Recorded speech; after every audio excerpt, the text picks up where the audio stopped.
ay hinungdan ngano nga ang tao napatay. Ang tao namatay tungod sa iyang pagka bad lungon. Mao na siya nga naay bata nga naay tao nga nang-apply og trabaho, unya sa gi-interview na siya mga seminarians, interview siya. Ingon dayon na interview, mga apply kag trabaho, siya yes sir. Unsa may imong trabaho nga ibalan, kabalo ka mo panday.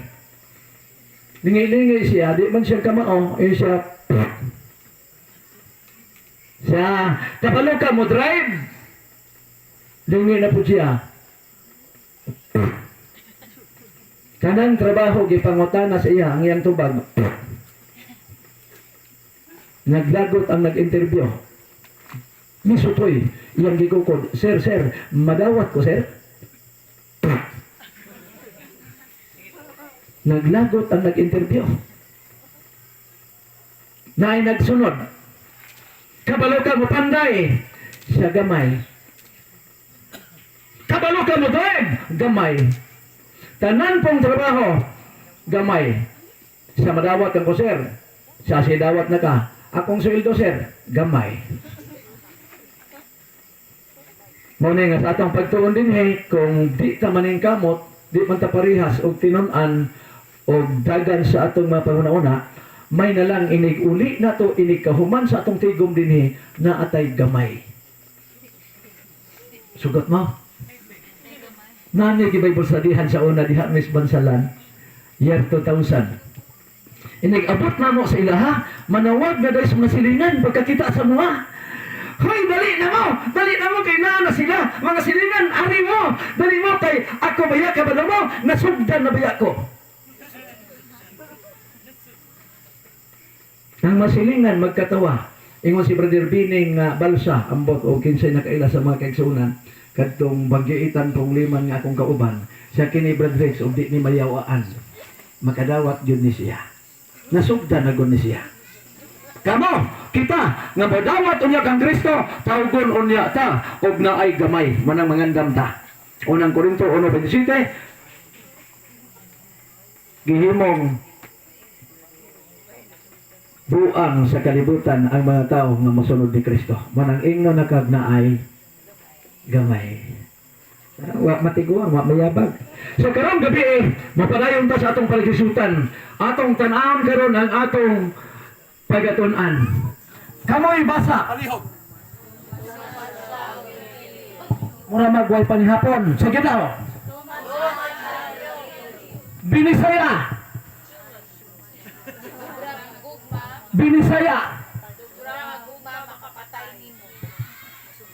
Bray tanilay. Sobra nagugma makapatay nimo. Tanawa ang nikanta ini nga sikat. Kabalo mo? Patay na. Thomas Love will kill you. Patay gini ay. Gining sobra na gugma makapatay. Namisita mi diha. Namig bisitahan. Murag wa ko masayok, murag bugtong ratong anak. Nalitaw, hinumon. Unya nakauyab. Pagkauyab, dugay-dugay na. Dili kay bang ginikanan ug unsa nay dagan sa ilang relasyon. Ambot ang taga dinhi makarelate nakaila sila na. Ang nahitabo wa sa kay bang ginikanan nga di ay lain na di ay ang dagan sa ilang gugma. Ni saka dito sa taas, unya ang ilang nga murag ikaduhang andana to si babaw, mabuo ramang atop, unya naarang salog. Gihikot ang iyang charger diha sa ibabaw. Unya nagbutang og bangko nga gamay, gihikot sa liog ang charger, pagkahuman gibikil ang bangko. Mga isa ra kadangaw, pagbitay sa lubot, patay.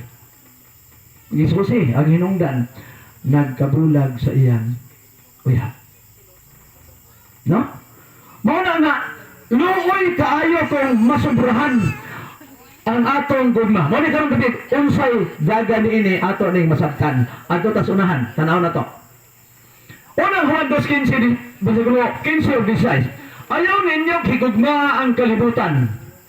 Unsa man asa atong paday Brother Rex nang dili na gid ta mahigugma unya kining atong higugma nga og ni Sir Sapiko pa grabing bayhana, perting gwapaha, unya dato, unya puti, murag suka. Unya ang lawas grabe. Coca-Cola body. Tapos maminyo na, 1.5 na. Ayaw ninyong higugma ang kalibutan, ni ang mga butang diha sa kalibutan. Unsa may mga butang ano sa kalibutan? Di nga makayungutang na. Puros maninis kalibutan ni atong gipang kuan karon, panggamit ron, di ba? Asa mo nagpalit og bugas? Undan na mo ka og bugas.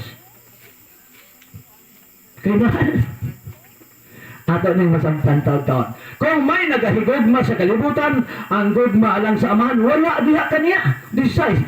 Kay ang tanan nga ana sa kalibutan, ang pangibog unsa diay nas kalibutan, kining pangibog sa unod, og ang pangibog sa mga mata, og ang paggarbo sa kinabuhi, dili gikan sa man kung dili sa kalibutan. Mo dili may suod. Na mga butang sa kalibutan, doon purpose ang Diyos. Ato ni magamit. Pero kung makabaton na ganit ka na, 50 na ni mo hanginuna.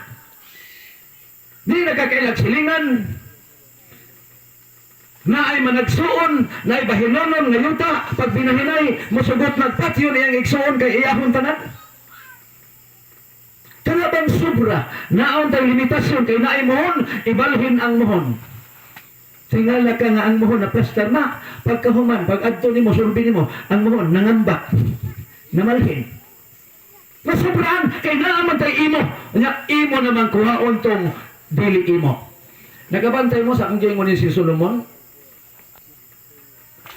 Kung kamay paanalisahon, unsa man tong gugmaha to nga 700 kabuk asawa. Di sobra wala. Di sobra bag wala. Ulog tingog po mo. Tingnan naman, pila raman day untay ang ngayan. Isa.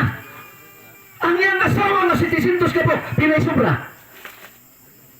Yato ang pag-isubra na 300 kabuok nga puyo-puyo. Pwede sobra ha? Na akong gihuna-huna, wa man marikol sa Biblia, pero akong gihuna-huna, na kung ang isa kasawa niya, adtuan niya karong gabi una, unya iyang libot-liboton tong usa ka libo kabuok. Tingali pagbalik niya, Brother Alvin, ang iyang mga anak di na siya kaila. Ano naman, di ba mahumang tulog ka tuwag libot? Tag sa kagabi. Grabe ka sobra. Muna nga, pagpangibog aning kalibutan na unsay gilatid sa Dios, mao ni atong sundon. Sunod.